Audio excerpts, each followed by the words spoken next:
all, David, thanks for being here. Appreciate it. Thanks for having me. Thanks for coming. This is my turf. Well, yeah, I was going to ask. So I'm a little unclear. What part of Hollywood is this? Where are we? Yeah. This is the Hollywood suburb known as Philadelphia. Oh, that's right. I see. And this is the theater that I did my first professional play in when I was 9 years old. All My Sons? All My Sons by Arthur Miller. You know, because these actors all have headshots, but I wasn't an actor yet, so we were just going through just a photos kid at of me. Yeah, it was Yeah. just a photo we found.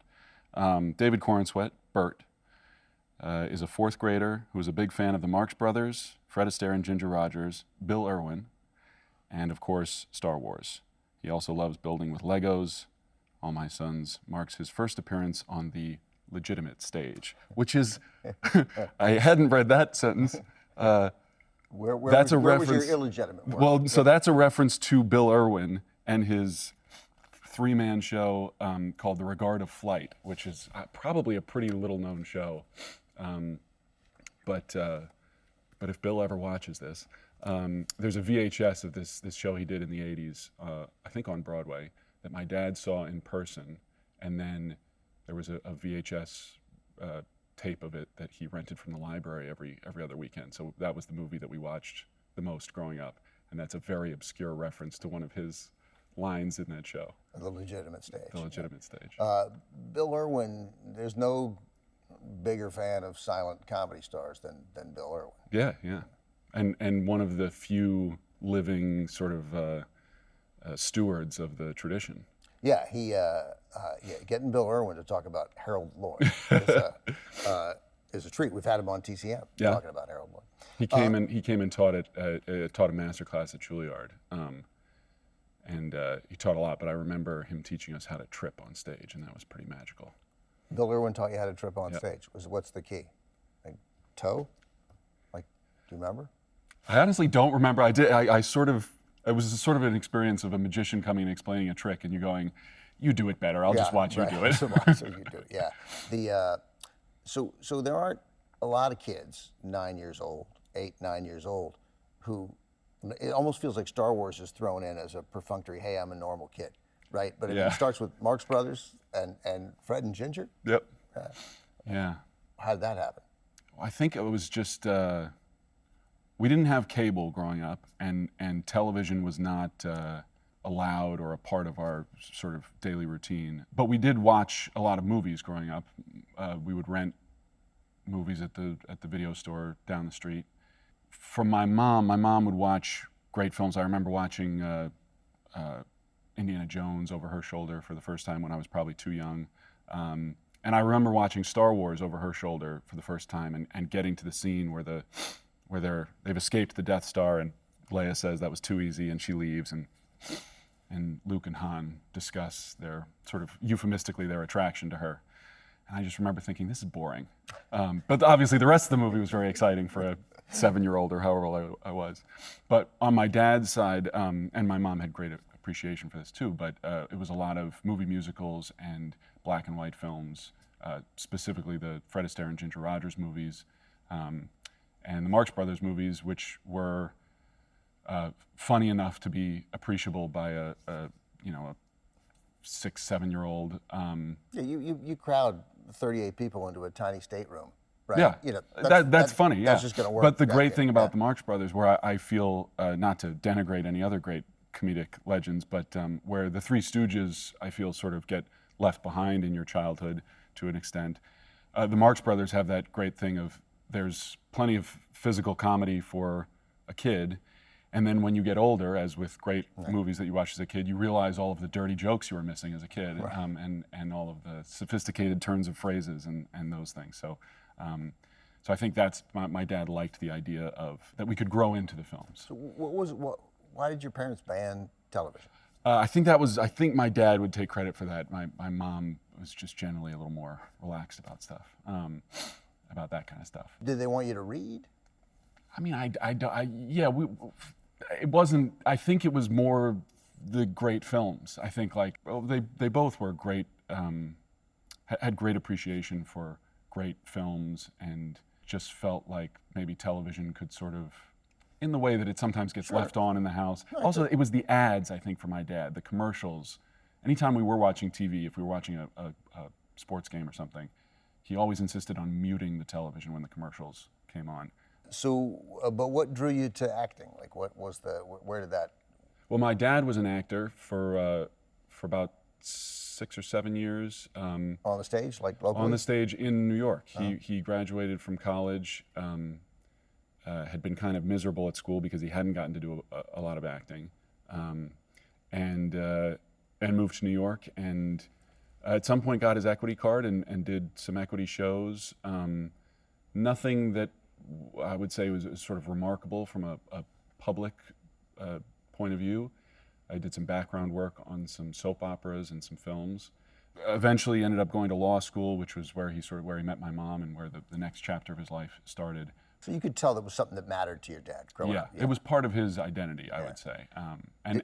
And later, by the time my sister and I were born, he was just a great appreciator of theater. So we would go to see plays, and he was always the one laughing the loudest in the audience. He was one of those audience members where the people sitting around him got kind of frustrated, but the actors afterwards would come up and say, "Thank you for laughing." Yeah. Oh, that's nice. Yeah. So he sort of clearly instilled in you that this was something magical. I mean, you could tell, the impact it has on a kid to see the thing that makes their father really happy. Yeah. Right? Like even if you don't process that directly, that seeps into you. Yeah, but I never worried. There was never a risk that I was going to do it to please him. It was just that his appreciation for it made me think, well, there must be something to appreciate there. Yeah, no, I think that's what it is. I think, of course, it could be to please him, but you can tell, like, boy, this makes something tells a kid that this the thing that makes my dad happy. There's got to be something to it. I'm curious. Yeah. Yeah. And is there plenty of kids who are child actors? Most don't go on to have a career at it. So when did it start occurring to you that maybe this is what you wanted to do for a living? Really not until I was at school. I was at Juilliard. But if you go to Juilliard, I remember thinking when I was a senior in high school applying to schools, I had been doing theater. I'd been doing professional theater in Philadelphia for 7 years. I had done something like 8 shows extracurricularly. And then I'd been doing theater in high school. I did the great Upper Darby Summer Stage program, which is having its 50th anniversary this summer, which I'm missing to promote Superman. Unfortunately, I wish I could be there.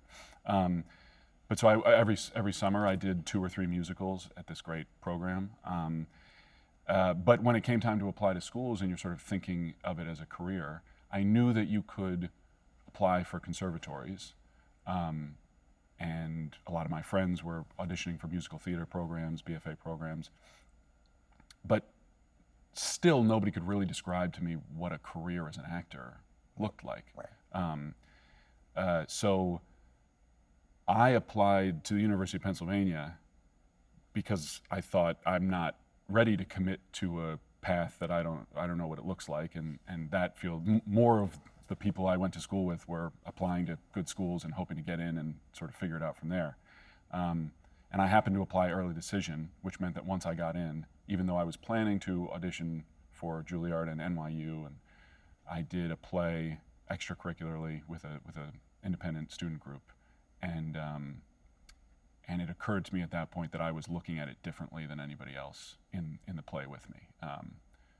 Everybody was good and everybody liked doing it, but when it came time to putting in extra time or extra work to make the play even better, or to make something work that wasn't working, I got a lot of eye rolls and sort of like, come on, I need to get home. I need to get back to my dorm. I got homework to do. I want to wait, And I thought, oh, okay, this is what I want to spend my extra time Something on. clicked. Yeah. This was what was exciting. Yeah, but it wasn't until when I was at Juilliard with these 17 other actors. You transferred after your freshman year? Yeah, I spent 1 year at Penn, and in my second semester I auditioned and got into Juilliard.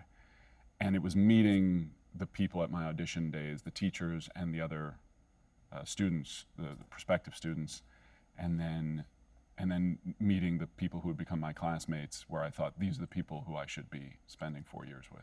And so I'm curious. I love actors. So are you thinking then, as you work your way in Juilliard and things are going well, you're meeting these people, are you thinking, I'm going to have this lovely career, hopefully on Broadway, some off Broadway, or do you think I'm going to make movies? It's a good question. I made my first student film when I was the summer before I went to Juilliard. I had no concept of what making a film really meant. I made a couple commercials when I was a kid, but You're adorable, by the way. So that's thank why. you. Yeah, sure, yeah. Well, but Yeah. also Just wanna get turns that out of out the way. I like to tell people when they're adorable. Turns out Yeah. I was also great with a teleprompter as 11 years old. So Juilliard is essentially 100% theater focused. All of the work you do in there is theater, and scene study is geared towards, you've got an audience there. I know they've adjusted that in recent years in order to reorient towards the changing landscape of where, where acting students can end up making a good living. But all the work that we did was theater related. I think as I got clearer while we were at school, and as I learned more about the illustrious alumni of the school and where they had gone off to do great things, I think movies did end up being sort of the ideal or the thing to be really sought after. Broadway was never a thing that meant something to me in the abstract. I love going to see Broadway shows, but when I think of Broadway, I usually think of musicals, and although I love musicals and have done musicals, I don't know whether I'm going to end up doing musical on Broadway. Those people really know what they're doing. Yeah, I let you breeze past your that musical theater component. Oh, yeah, so yeah, can, yeah. So can you sing? I can sing well enough. Yeah, Yeah. I can carry a tune. I love music, and I love singing. I have sort of an older school baritone voice, so a lot of the modern musicals I just can't sing high enough for. But give me a Music Man or a Guys and Dolls, and that I really love that stuff. So does Superman do any singing? Can't tell you because right, some people are only coming to the movie to find out whether I sing or not. It's a very small constituent, but it's important. That's funny. Okay, so you succeed. We're going to jump forward a little bit here. I'm following you. I'm on your train. Did you? Where'd you move when you left Philly? Then did you move to New York? Or did you move to LA? So I moved to New York to go to school. So I was in New York for 4 years of school and then 2 years after school. We went to LA for a week for our fourth year showcase. So we got to do some scenes for LA agents and managers. As a student. As a student. Yeah. And I fell in love with LA to an extent. Your first LA sunset. That's pretty great. When you're a little jet lagged, and you just go like, well, of course they came here to make movies. It's the most romantic, and I remember cresting the ridge of the 405, and the San Fernando Valley splayed out in front of me, and the Indiana Jones theme started playing on my iPod, and I just thought, this is, of course, this is the place to make movies. So you had the Indiana Jones theme on your iPod? Yeah, it was back before Spotify, so it was just the playlist my iTunes playlist that I had put together. I was also behind the times, so probably other people had better setups, but the Indiana Jones theme, John Williams is sort of my musical, I was once asked in an interview if I had a superpower, what would it be? And it was to have John Williams music follow me around. Yeah, that's pretty good. Yeah. And so in that instance, you want John Williams, scoring your experience. It's a lot more romantic and epic when you crest the 405 with John Williams playing. What else? Can you think of any other John Williams scores that would have been on that iPod? Like, did you have? I think that's the one that's now my alarm that I wake up to. You wake up to the Indiana So Jones there was that phase where it was very exciting that you could have a song be your alarm as opposed to a terrible bell or something. It's still a little exciting. Yeah, well, but the problem that I think people realized is that whatever song you have as your alarm, you end up hating. Oh, right, sure, And right. there's something about the dun dun dun dun dun dun dun dun. It just never gets old. I've woken up to it every morning for the last probably 5 years, and I still love listening to it. That's great. That's a great little bit. But you never lived in LA? So 2 years in New York after graduating, and then I got my first job that was going to shoot in LA, which was Ryan Murphy's The Politician, and so summer of 2018, I moved out to LA to shoot that, and that gave me 6 months living in LA, which was amazing. I had a lot of free time. I wasn't in the show very much, so got to know, living in LA. And then the following fall, I started Hollywood, the next Ryan Murphy show that I worked on, and that also luckily shot in LA. So in conjunction with that, I moved out to LA, and I lived in LA for the next 5 years. So you get into Ryan Murphy's universe, and you make a couple of pretty good streaming shows. I get it. You're not the the biggest part, but you got a role. Right? Oh yeah. You're part of this ensemble, and his ensembles are fun, I imagine. But being on a couple of pretty successful streaming shows, and to be fair, those were the biggest things that had ever happened to me by a mile, and they were, Politician. River was originally a guest star contract, and after I got cast, just before I flew to LA, I was told that I was going to be up to a series regular contract, which just meant that I was going to be out there the whole time, and I was going to be sort of available as much as he wanted to write for me. That was as close to and a lot more money. This is true. Yes. Yeah, right. Like you can live as an actor all of a sudden. Yes. Which became actually the way that was most salient to me was right after I finished The Politician in December of 2018. The next 6 months, I was able to live at home in Philly with my dad as he was dying of cancer. So if I hadn't been up to a series regular, the choice to go home to Philadelphia and live with my dad full time and not be available to audition in New York and not be able to leave if I got a job, would have been a much bigger and more difficult choice for me and for my dad. One of the reasons that my dad was okay and happy to have me come and live with him was because he knew that I had just shot this series regular role, and that we knew that Hollywood, we didn't know it was Hollywood at that point, but we knew that next Ryan Murphy show was on the horizon. So, and that you'd be in it. Yeah. So I have one of the great thrills of the job at TCM is how many people stop me to say that they spent the last 6 months, a year of their parents' lives, like with them watching these movies that their parents loved, and then they get emotional about it. And I feel like so blessed that I, in some way, involved something that matters to people. That must have been clearly you bringing it up. So that time mattered to you. Yeah, very much so. Yeah, I think. I was very close with my dad for most of my life.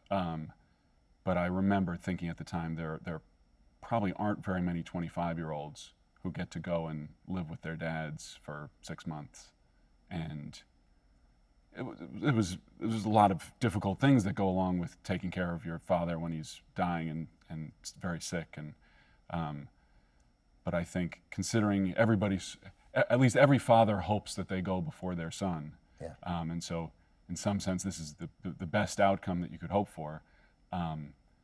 To get to spend that time with him and have the conversations that we had about life and death. Conversations that you probably hadn't had and wouldn't have had otherwise, maybe. Yeah, but not so much because he was dying, just because we were living together. Yeah, right. No, and when you just go over to your parents' house for dinner, you don't get that, that 10 p.m. to 1 a.m. where the talk just keeps going and everybody else is in bed, and we had a lot of those, and so we just got to subjects that you don't always get to. But yeah. That's nice. Yeah. I'm glad you got that. Yeah. But being in these two streaming shows and parts in some significant movies like Twisters, right? This is that's making it as an actor, right? So well done. Except this Superman is, it's a different stratosphere. Yeah. And with that comes some significant pressure. What if I fail? Then I've failed very publicly and very spectacular. Well, so the great thing about having gone to Juilliard is it's spelled out from day one. You are here to get good at failing. Yeah.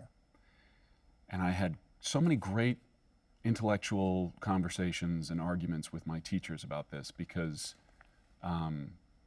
it's an interesting paradox.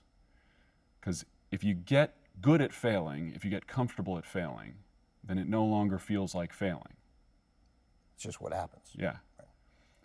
So there's this sort of, and as an actor, you don't want to as an actor in a scene, when you're doing your work, you don't want to lose that fear. You want to be afraid of failing, because it's only failing in a way that costs you something that's interesting to an audience, that does something to your scene partner, that does something to yourself.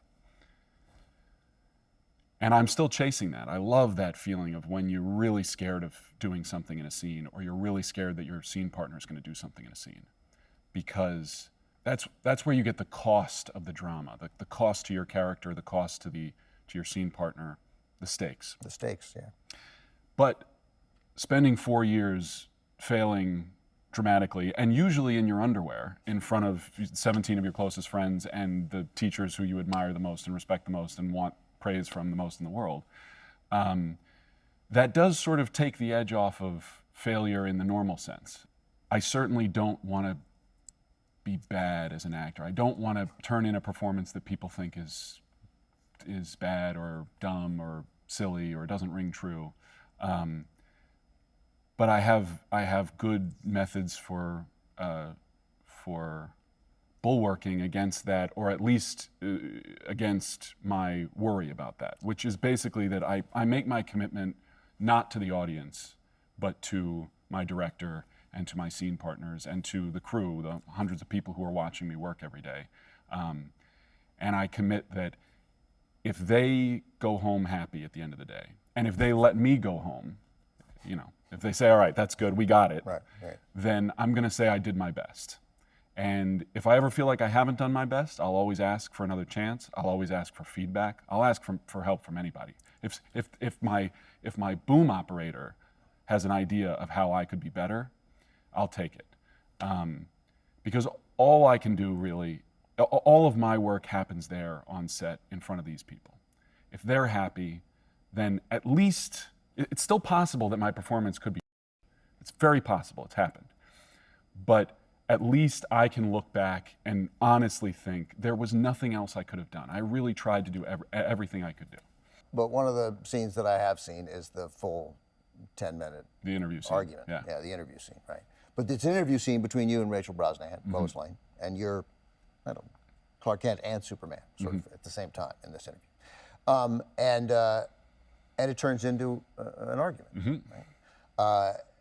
But it's quite something. And there's a moment that I don't think any of us have seen from any Superman where you get angry, and not in a brooding way, and not in a simmering anger way, in a yelling, "You're not paying attention to me," right? You say, "Yeah, people were going to die," and you're pissed. So, one, very comfortable for you, I think, right? An argument where it's leading somewhere. It's about something that matters, right? You're not just bickering, right? Yep. But we are getting a side of Superman that I don't think we've seen in the other actors who've played the part. Well, the fun of Superman is, as with a lot of superheroes, but I think even more so with Superman, is the alter ego and the superhero are both sort of characters, where Superman is very presentationally powerful and calm and stoic and reassuring and friendly, and Clark is often a bit more intellectual and sometimes portrayed as bumbling or a little awkward or just nobody pays attention to him. He's just not remarkable. And one great thing that James was really focused on from the beginning was this third character, who we haven't figured out what to call him yet, whether it's Kal-El or Clark. But rather than thinking about one, either Superman or Clark Kent is the real one and the other is the alter ego, which you can go back and forth on, that there's a third, truer version of him, which is the version of him when he's with somebody who knows that he's both. So, and in our version, that's Ma and Pa Kent, who know that he's Superman and know that he's Clark and grew up with, he grew up with them.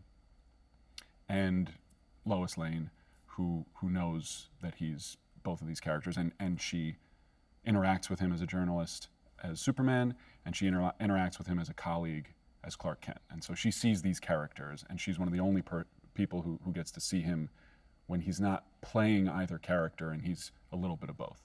And so that scene, I think, is the crux of that character that we see. And the reality is that when he doesn't have to be Superman, when he doesn't have to be this calm, reassuring presence to the public, when he doesn't have to symbolize safety and security and truth and justice and all those good things, he still feels those values.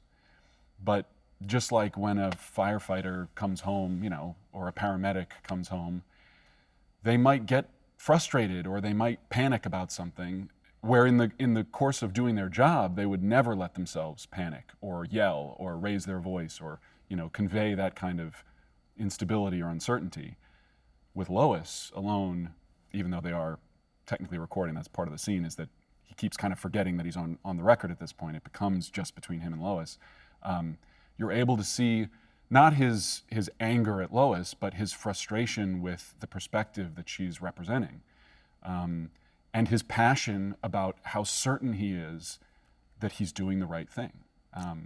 Yeah, it's interesting because in all the incarnations of Clark that I've seen, he's playing a character, right? But here, you get to see Clark with the full knowledge of this burden that he carries, right? And this privilege that he has. Well, and that I think burden is the wrong word to describe. I think the great thing about Superman is that he never feels that his responsibility is a burden. Responsibility is it's his responsibility, and it is not a responsibility that has been thrust on him. It's not the Spider-Man with great power comes great responsibility, and it's not the Batman, I have a responsibility to my city, to clean up this scum. It's that Superman wants to help people, and so he feels a responsibility to follow through on that, because why wouldn't you? You want to do it.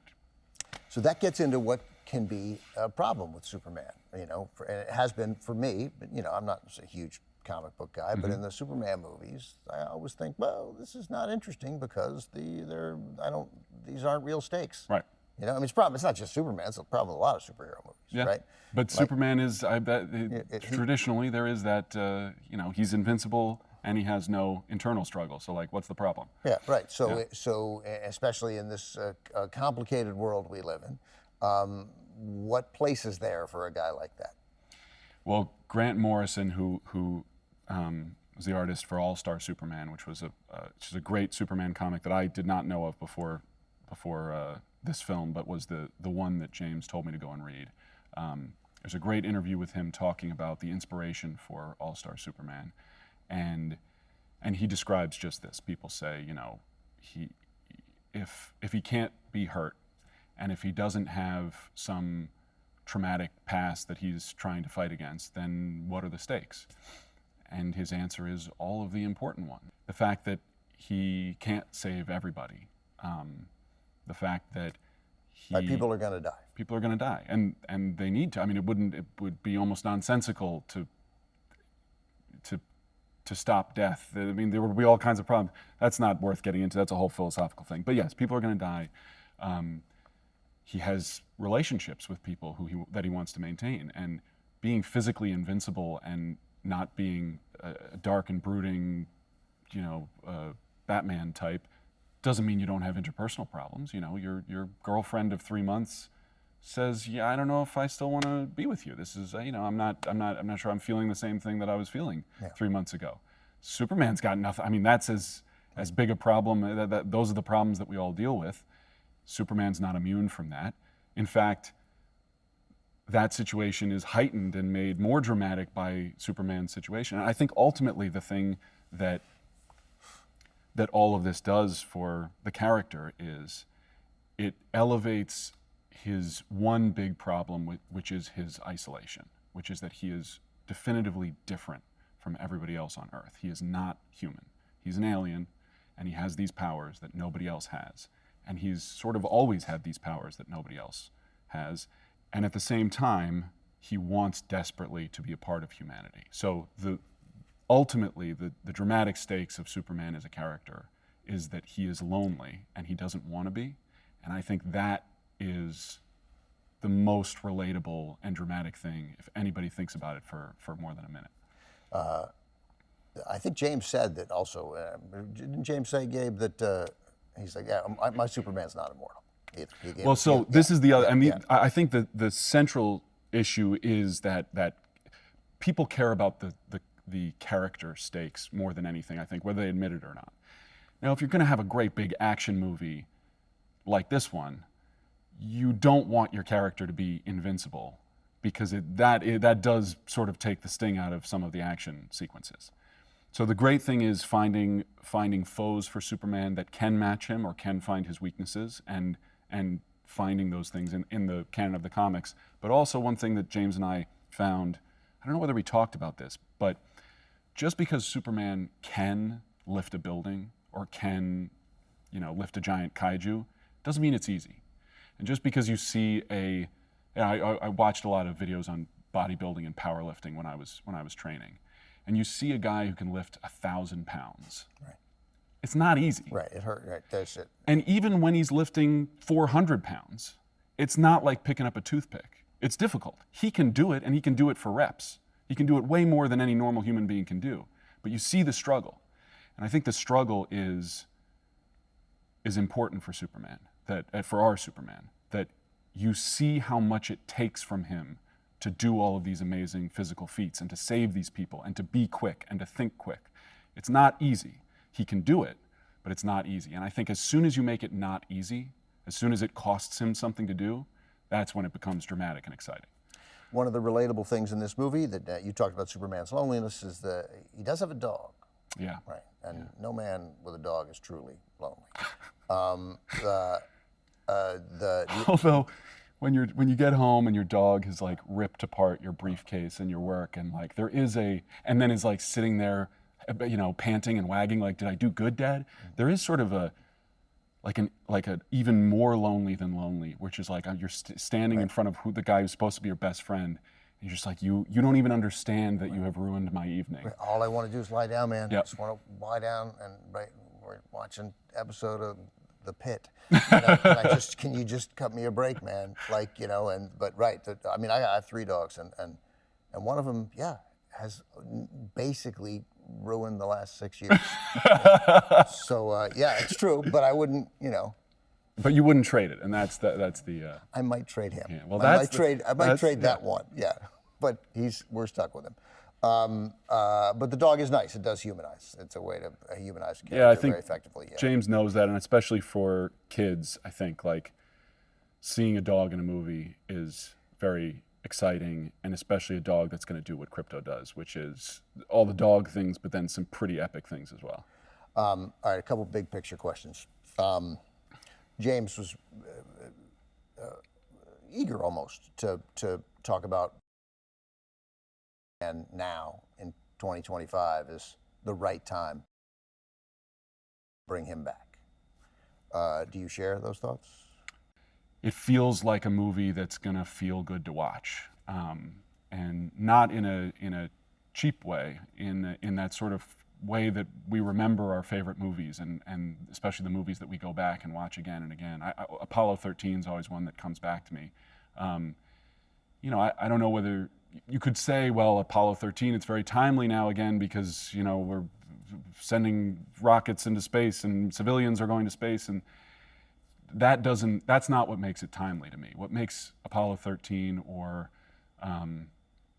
that's the one that's stuck in my head now. What makes that film and other great films that I go back and rewatch, Star Wars, timely to me, is the human story, the story of good people coming together to do their best, to overcome great obstacles and to protect each other and help each other, and in the end, triumph, even if it's only for a moment. I think you want to see good people doing their best triumph.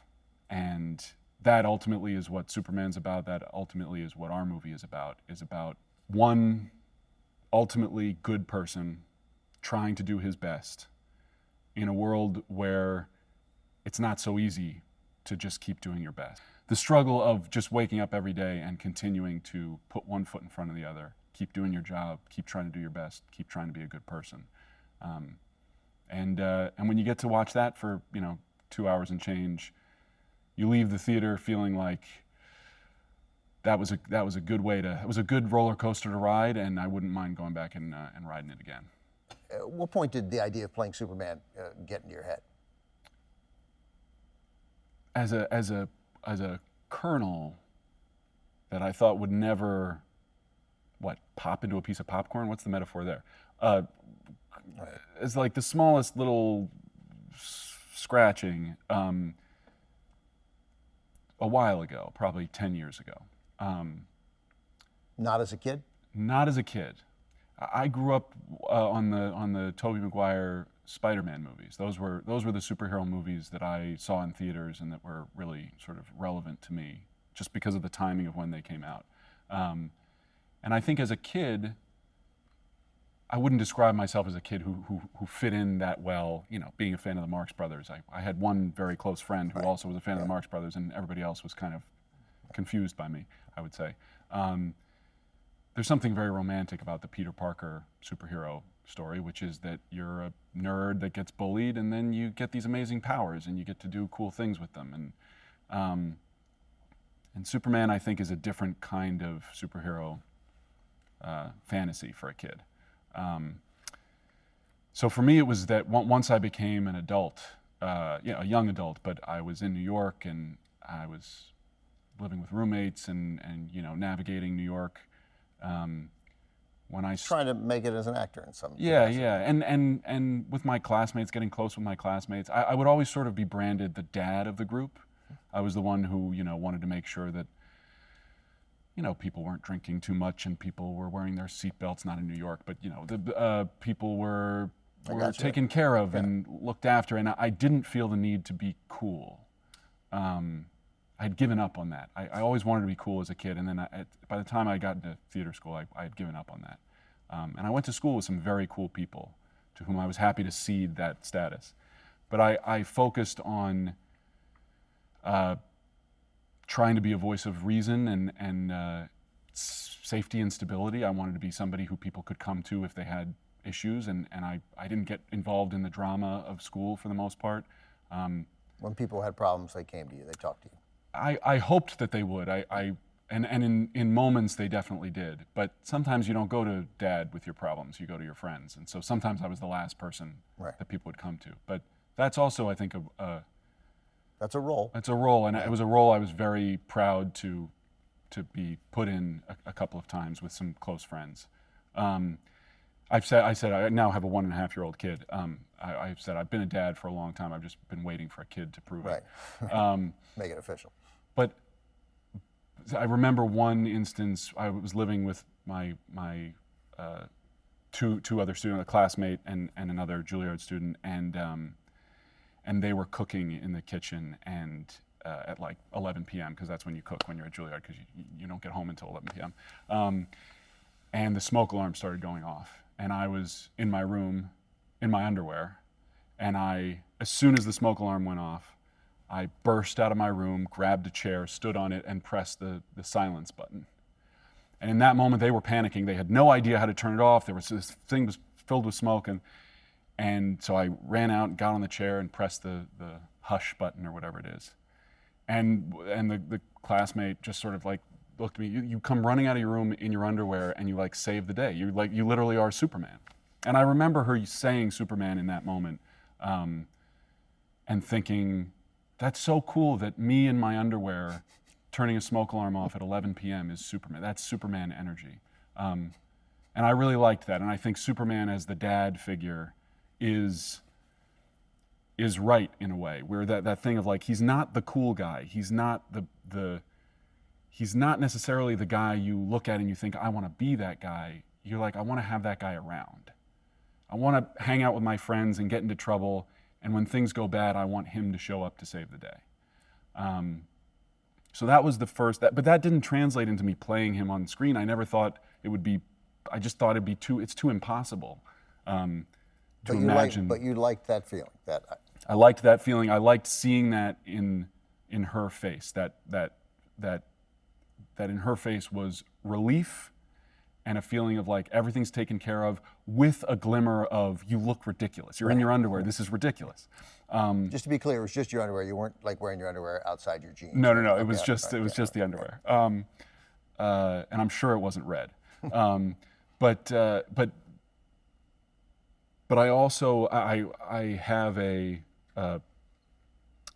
pragmatic orientation towards life, and so even when I got the audition for James's Superman, and even when I did the audition, and when the audition was on tape. It was on tape to begin with. Yeah, I did it with my wife in our self-tape setup. She read the lowest. She read the lowest parts, and we watched the movies and sort of I talked a little bit about my thoughts about Superman. I wrote a little letter to James or whoever wanted to read it about my thoughts about the character, which I rarely do.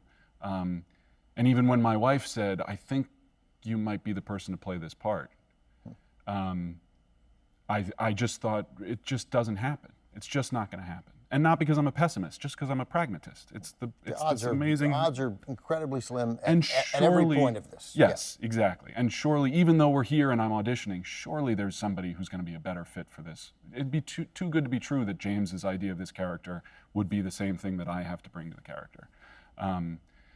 So it was really when. So I forgot about it, as you do most self-tapes as an actor. You put it on tape, you send it off, and then you forget about it. It was that scene it was the argument scene. It was a shorter version of it that was that didn't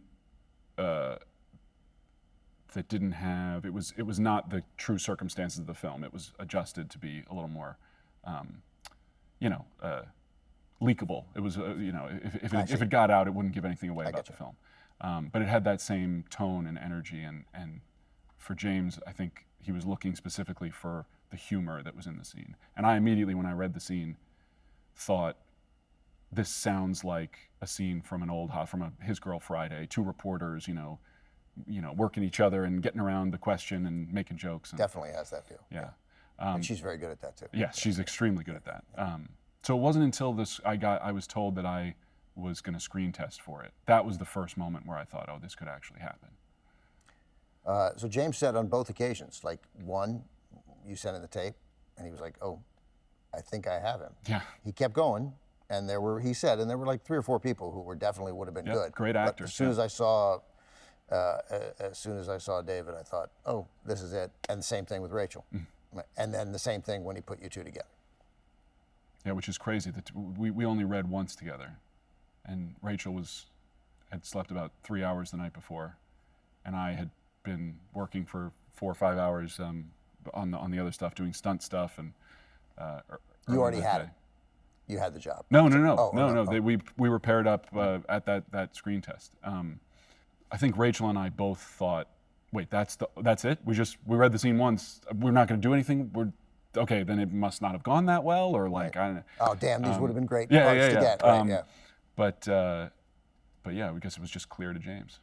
And having you, and I mean specifically having her a little, sleep deprived, like a reporter, right? That's like a. James made the joke of it. We're going to have to keep you on little sleep for when we're shooting, because she does very good work on little sleep, which is a good skill to have. But she also does great work on a lot of sleep, it turns out.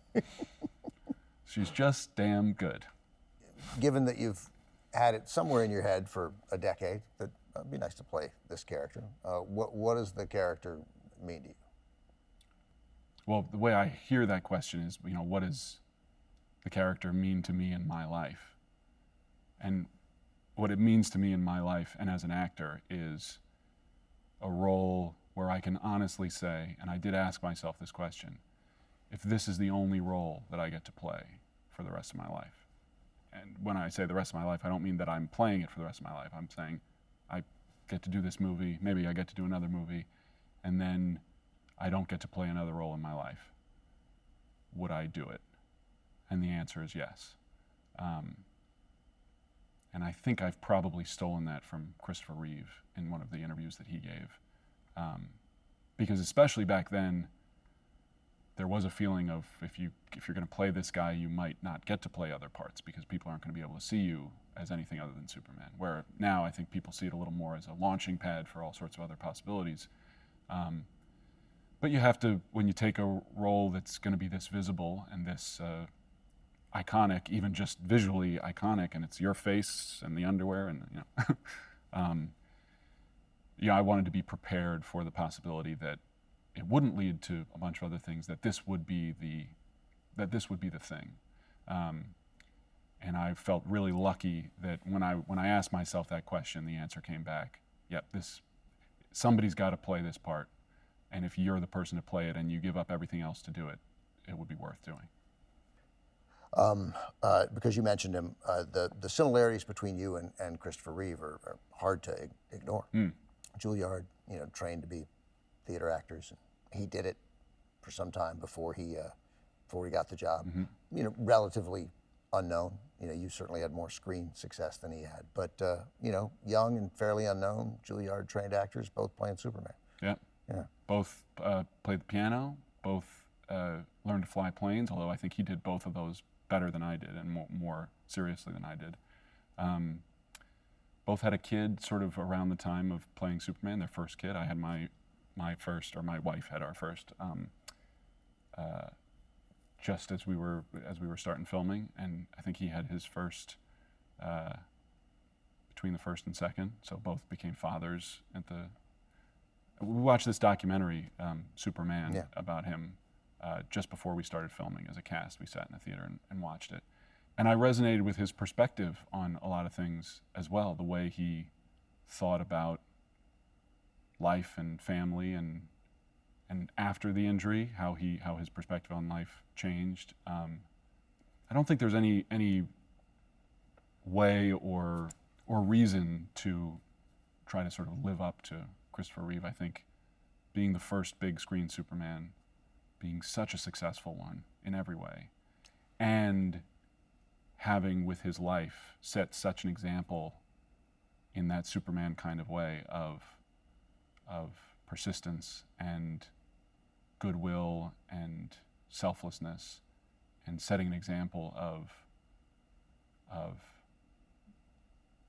everything's okay, reassurance and courage, even in the toughest of circumstances. I just feel grateful to get to play that character that he embodied and put into the public consciousness in such a positive and strong way. And I think every actor who gets to play Superman is playing the Superman from the comics, but is also playing the Superman of Christopher Reeve for that reason. So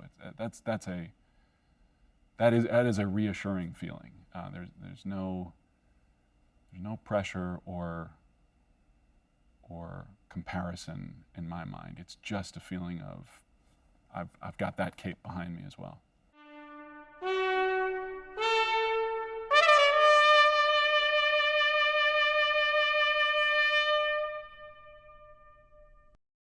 You were picked to do this movie, James, and to build this DC universe. The movie's out. It's not even a week. Yeah. How do you feel about it? Relief, The business of movies is a strange one because what you're doing is you're, committing years of your life to a project like this. So for the past 3 years, I've worked on Superman. Most of my time has been spent working on Superman. And then the movie is released, and you're like, is the public gonna like it? Are the critics gonna like it? And is it gonna make money? Unfortunately, with this one, it went well on all three of those fronts. Yeah, but I've had ones that have done well on one or none, and it's not as fun. My first reaction to coming out of this movie was, I absolutely love it. But then I thought, my wife, I'm gonna bring her to see this film, and she's going to watch it, and she's going to say afterwards, well, who was that? And what is that character up to? And what is their superpower? For those of us who are fans, for those of us who are not even just super fans, but just fans who love Superman, but there's a normie crowd out there that wants to be entertained and likes superhero movies, but doesn't know all these different characters. What was the thought process there? Well, when I started reading comics when I was a kid, fell in love with comic books, I didn't open up, Action Comics #1 and see Superman arriving in a spaceship to, land in the midst of a regular world, surrounded by other human beings. I opened a comic book to see Superman, who had his super friends, and his, flying dog and giant robots and monsters and kaiju and sorcery and magic so extreme that it seemed like sorcery.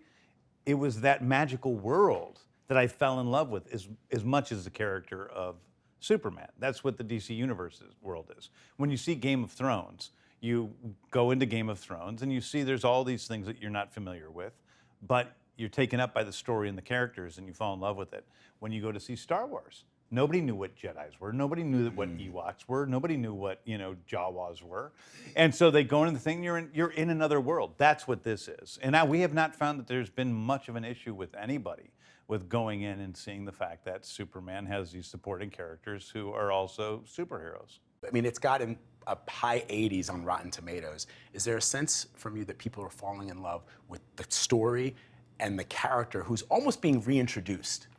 Yes, I mean, I think they're falling in love with David as Superman, who I think is as good of a Superman as anyone. And I think that they're falling in love with Rachel Brosnahan as Lois, their relationship, and then also, strangely, sort of hate falling in love with Nick Holt as Lex Luthor and the sort of negative chemistry between him and David. So I think they like all three of those characters so much they're really enjoying the film. But what I think is really speaking to people is it's a movie about kindness. It's a movie about, the man side of Superman. There's been a lot of Superman stories that have focused on the super. This one focuses on the man. And I think people really like that a lot. What is this? Crypto! You are depicting Superman as more human. He's still this all-powerful being, but the first image that we see of him is him bloodied in the snow. He's gotten his butt kicked. Yeah. Somebody said to me, I didn't like Superman until this movie because I don't like the idea of somebody being so powerful that they never get their ass kicked. Yes, I understand that point of view. Now, there are some writers in the comics, like Grant Morrison, who took the idea of the all-powerful Superman and told great stories with it. But for me, yes, as a child, the reason I like Batman better than Superman was because Superman was just too strong at times. And I was, as a child in the 70s, Superman's powers have ebbed and waned over the years. So he started out in 1938 as pretty much just a strong guy. Bullets bounced off him. He could jump pretty high, but he wasn't the Superman we know and love. The radio serial came along, and suddenly he could shoot beams out of his eyes and fly. And then all of a sudden he got stronger and stronger until his peak of his powers when he's punching planets in half. And then the 1978 movie, making time go backwards by twisting the world around. Yeah. And then he was brought back down to earth a little bit with John Byrne in the 80s. And he's always had that sort of ebb and flow of how powerful is he. And I think that we're building a whole universe of characters. And I didn't want to have one guy who was so much stronger than anybody else that, a guy with a bow and arrow didn't matter. Is that just from when you think about writing in characters, going back to, the Man of a Thousand Faces, the idea of having a weakness, an Achilles heel, is interesting, and somebody who is invulnerable is boring. Well, we've always had kryptonite. Yeah. So Right, kryptonite, true. kryptonite and magic. Those are the two things that can affect Superman. But in the comics, he's faced, doomsday and characters who were of, equal and opposing force, and has had his ass whooped. So it's happened. But I thought it was important to show him at a different angle than we've seen him previously in films. The other thing that I think is really interesting is your decision to show Superman as less conflicted and angsty as we've seen him in previous incarnations. The film doesn't shy away from showing Superman as an active protector of life, ranging from a squirrel to a woman who is trapped on a bridge. He is a protector of all life. Yes. Yeah, I mean, I think it's important that, Superman is always there to protect anyone who is in need, and that's how he looks at his life. His struggle in the film is internal in many ways because it does have to do with how he views himself. He thinks of himself in a certain way for a certain reason, comes to discover some information about himself in the movie that takes him totally on his back foot, and then has to recontextualize who he is in the film. So having a personal Superman story while simultaneously having, giant monsters and robots and all that stuff is part of, I think, another thing that, people are attracted to and why they like the movie so much. There's been a lot made about the scene between Lois and Clark where they're talking about, where she's interviewing him and talking to him about his actions as Superman. But there's another scene between the two characters that I especially appreciate. And in my mind, I thought Superman is kind of, when you think of Superman, the DC Comics hero, he's an establishment. He's the first superhero, so he's this establishment character. But we live in a world where cynicism rules. The modern world that we live in today in 2025, cynicism rules. And this conversation between Lois and Clark, where he talks about what punk rock really means to him. You redefine what punk rock is. You redefine what rebellion is. For Superman, he suggests the most punk rock thing you can do is simply be a good person and stand up for the little guy. Yeah, kindness is punk rock. Yeah, I think that, unfortunately, Superman sometimes is thought of as old-fashioned or Pollyanna or too earnest, and I'm like, okay, yeah, he is those things. He is too earnest, and I wish that we had more of that in this world today. And I think that his earnestness is what is rebellious about him. That is edgier than other versions of these characters where they're trying to be edgy. He isn't trying to be edgy, and that isn't itself edgy. That's the paradox. And when Lois says, you think everyone is beautiful, that sort of gives me her worldview, which is she is a little bit cynical. She is a little bit. Yeah. So this guy just flew into Midtown and started attacking people, demanding for Superman to show up? Yeah, it's all there in my article. And I'd actually have to make it through your writing, Clark. Yeah, I think that you see that with Lois and Clark, that she's more cynical than he is, but she's less idealistic. Superman isn't without flaws. He's a little too idealistic. He's a little stubborn, but he really believes in human beings, and he believes in goodness, and he believes in helping other people no matter what. And that's where Lois is a little bit more utilitarian in her beliefs. And so that's the conflict in their relationship, which is another key part of the story. It's about this conflict in their relationship and the different ways they look at the world, but it's also about where in their relationship this is. We've normally seen, Lois and Clark when they first meet each other and start to fall in love. Or we see them like in this great, the great TV show, Superman and Lois, after they've been married. This is about a moment in which they've been dating for 3 months. And she's a realistic, smart person. And she's like, this is great. This guy's hot. I'm attracted to him. He's really nice to me.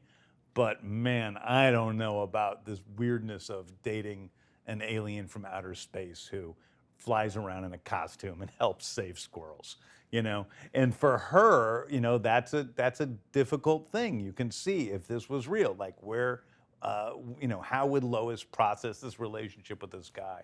And everything for me in this whole movie is about saying, okay, this is outlandish premise. There's Superman, he wears a cape, has his underwear on the outside, flies around, wears a costume, helps people. There's aliens, there's monsters, there's other superheroes, all this stuff. But what if it was real? What if these people were real? What would they really be like? What would their relationship be like? What would their conflicts be like? What would his relationship to the U.S. government be like? What would how would these things really manifest if we gave these characters as much depth as we can in a 2-hour film? Well, that was sort of highlighted for me as a journalist when I watched that other scene, which is when she interviews Clark as Superman. And I asked Rachel this because I thought it was fascinating that she's in love with this man, and yet when she sits down to do her job, she holds his feet to the fire, even though she loves him and loves everything that he represents. Yeah. Can you break that down for me as what you were trying to say about journalism in that moment? I think that, Lois is a journalist to her core. And what's her key value? It's truth. What's Superman's key value? It's life. Those are two really important things.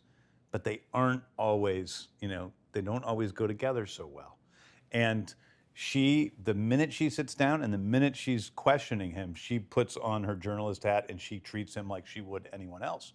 Rachel and I talked, Lois is the kind of reporter that she's gotten kicked out of. She probably is not the one you want to see, at the White House. Right.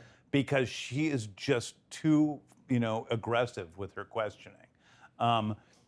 And I wouldn't say too aggressive. She's the way that all journalists should be if the world allowed them to be what they should be. but she takes her profession really seriously, and she doesn't balk at, questioning somebody who she cares about.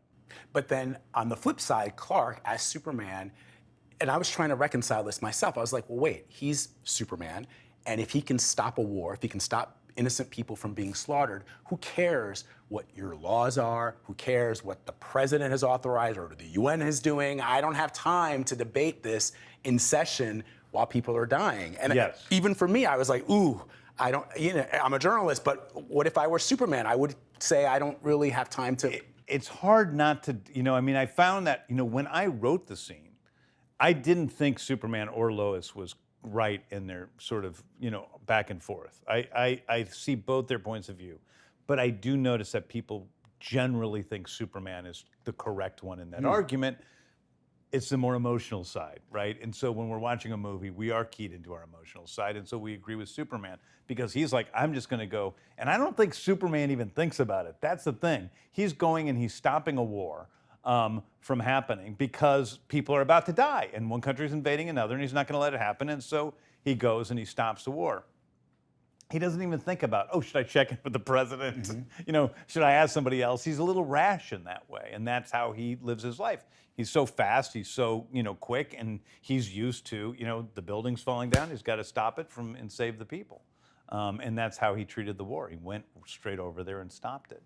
And then she brings up all the, ramifications of that action, and maybe, she says, maybe he actually caused more harm to life than helped, because maybe the war would have been over in 2 seconds, it would have been done. They're both like, both countries, neither one is very politically, they're not democracies, So, so I think that I see her point of view too. At the end of the day, I probably do agree with Superman. Well, what's interesting too about that then is, as you know from The Dark Knight Returns, Batman's problems with Superman have always been that he is seemingly a tool of the establishment, of the US government. And in this way, and I don't know what you're planning for Batman, but it does seem that he's more closely aligned to Batman's values in that he doesn't have time to wait for. Yeah, I mean, it is, yes, I think that, in the comics, usually Superman and Batman, they have different ways of going about things, but they're best friends.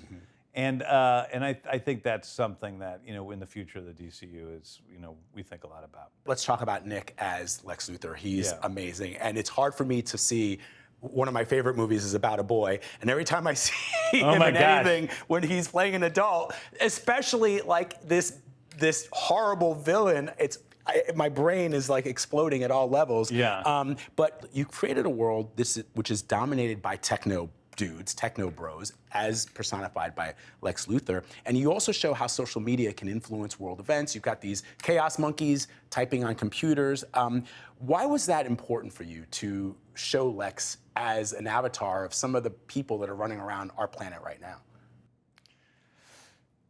Well, I think what was important for me is that Lex Luthor is incredibly dangerous. And I think that in the past, I haven't been particularly scared of Lex Luthor. I wanted a Lex Luthor who I'm like, Superman's got his work cut out for him. And he really does. Lex has planned this all out. He wants to kill Superman. Kill Superman. Like, really kill him. And I think he's figured out some good ways to do it. I understand his point of view.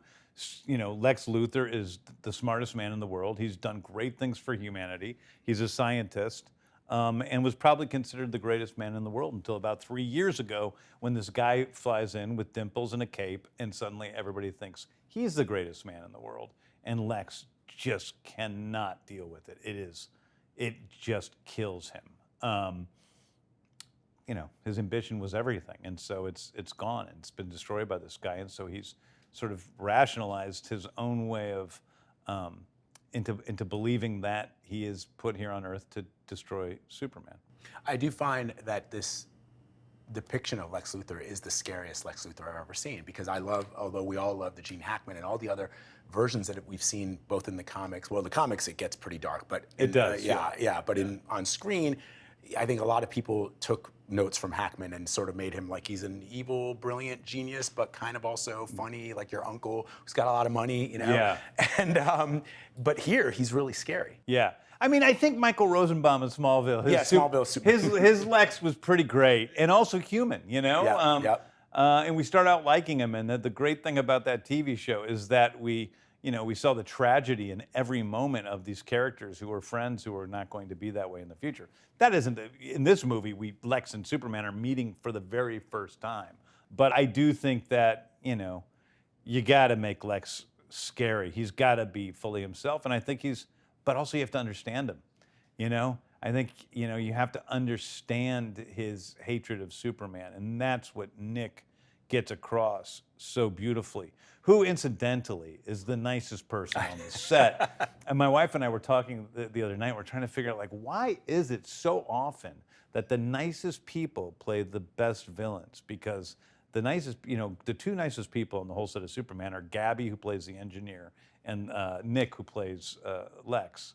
And I think it's just because, it's they have so much goodness in them, they can afford to be evil on screen, whereas a bad person, it kind of brings down being evil 24 hours a day. I love it. As myself, being a child of immigrants, there's a moment in this film that I really appreciate, which is this understanding, which I've known since I first picked up a Superman comic, that Superman is an immigrant from another planet, or a refugee, if that's how you want to sort of term it. And he's standing up against the interest of billionaires and people who would seek to harm those of us who are not billionaires.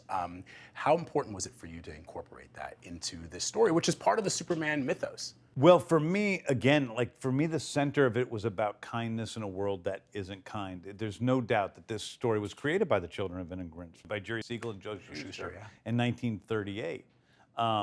But for me, the important thing was to propagate kindness, that it's something that when I was a kid, it would have been just something we would have seen all the time in movies and TV. And I realized that it's just disappeared little by little, the importance of being kind.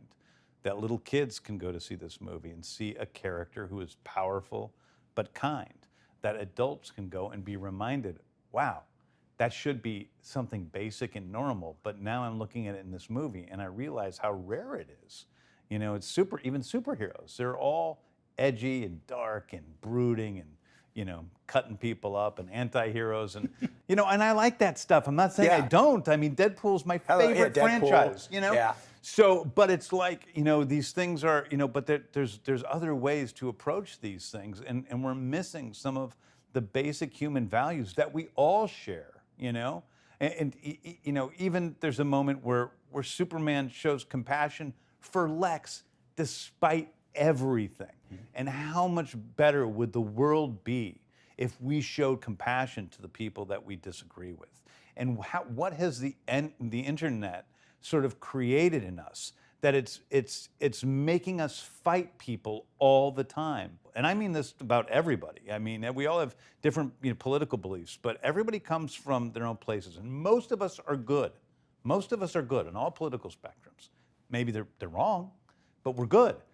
And so how do we communicate with each other and show kindness to each other, no matter what our beliefs are? If Superman can show Lex Luthor kindness, the guy who wants nothing more than to kill him, why can't we do it to a neighbor who has a different set of political beliefs than we do? Love it. I got to ask about Batman. We just talked a little bit about it. As you plan ahead, you've got Supergirl, got Clayface coming up. We will see Batman in The Brave and the Bold, but might we see him earlier? And what kind of costume will Batman wear? Will we bring back the black and the gray? Listen, I have no idea what Batman's gonna wear. All I know, listen, what I know for sure is what is right in front of us. Peacemaker season 2 comes out in a month. Love Peacemaker. Directly connected to the events of Superman, directly connected to some of the characters in Superman are now in regulars in Peacemaker. Then we go into Supergirl and Lanterns, next summer. You're going to have all 3 Green Lanterns, Hal Jordan, John Stewart, and Guy Gardner? And Guy Gardner, okay. That's right. Cool. And it's basically, John Stewart's story in a lot of ways, but it's with those other characters. And then we got Clayface we're making, which is like a totally different thing. Although it's in the same universe, it's a complete horror film. And, that's one of the things that we want to do is this isn't like, there's not a company style. It's not like every movie is going to be like Superman. The original, the artists and the directors and the writers that create each one will bring their own sense to it. Just like I'm looking at all your comics over here. Thanks, man. Right?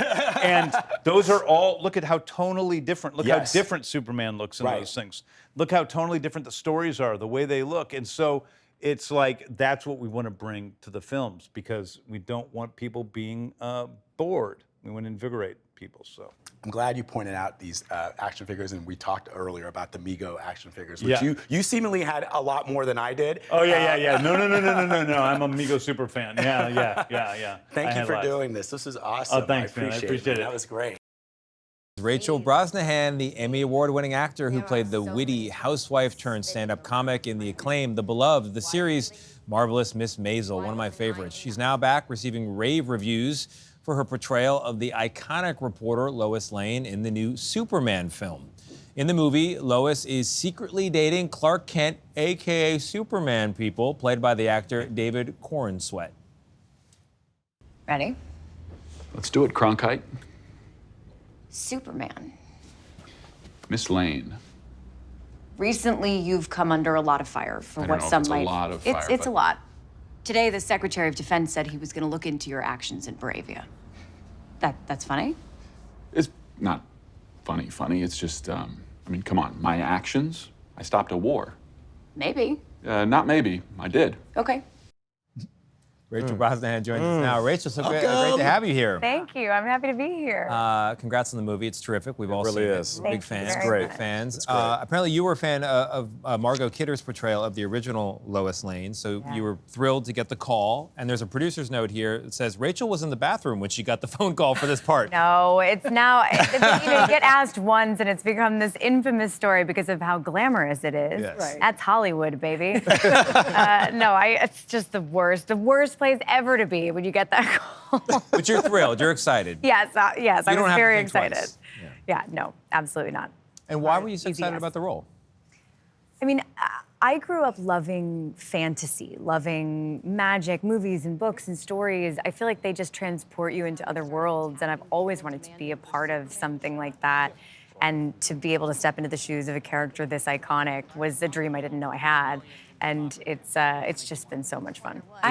Throughout the history of this character, because of how she sees Clark Kent and Superman, and how she is literally sometimes swept up off her feet, there's a misconception about her. But you say that Lois Lane is not a damsel in distress. Why? Yeah, I feel like damsel in distress we take that to mean inactive or not capable of taking care of yourself. And that's never been Lois Lane in any iteration, really, of the movies or the comics.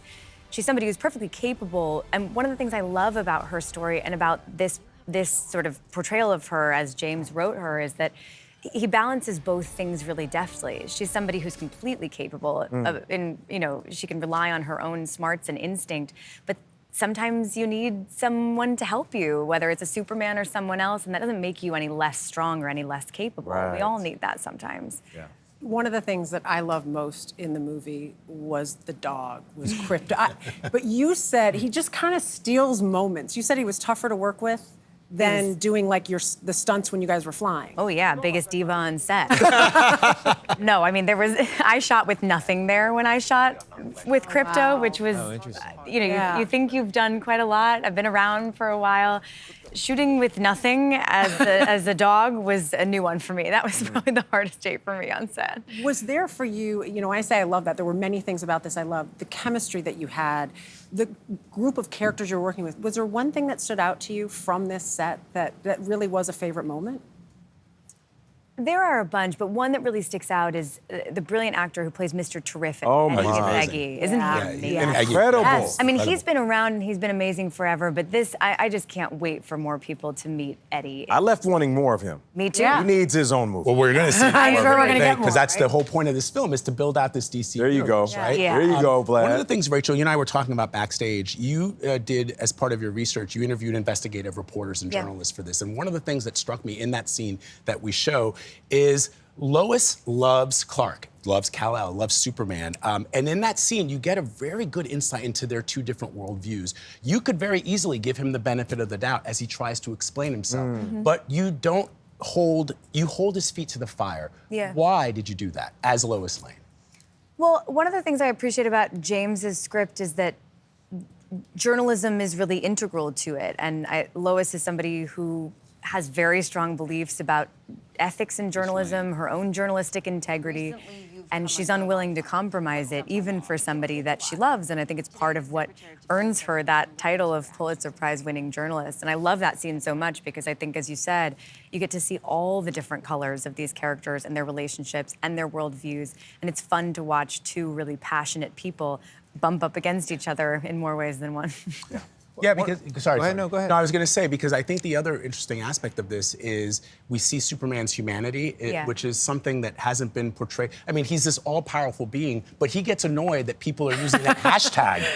Social media annoys us all. Yeah. Well, David said, and I'm going to butcher his words a little bit, but David has said that one of the things that he loves about Superman is that he just loves being Superman. Right. He takes great pride in the role that he plays in society, in helping people, in what he can do to help people. And so he's a little bit befuddled by the idea that people are turning on him. And yeah, I love that you get to see that side of him in this film that is not always so perfect. For an invincible man, he's kind of met his match in Lois Lane. They've met their match in each other. In real life, you guys on this press tour have been highlighting some local superheroes. Yeah, I love this. Yeah, this Really was a cool. great story. Tell us a little bit more about that. Yeah, I mean, it feels so true to the spirit of Superman that David has really beautifully articulated, which is that he does the right thing because it's the right thing to do, but he's also somebody who is in a position of power. He could do anything, but he chooses to do good, and he chooses to walk among people because he believes in them and he believes in the goodness of people.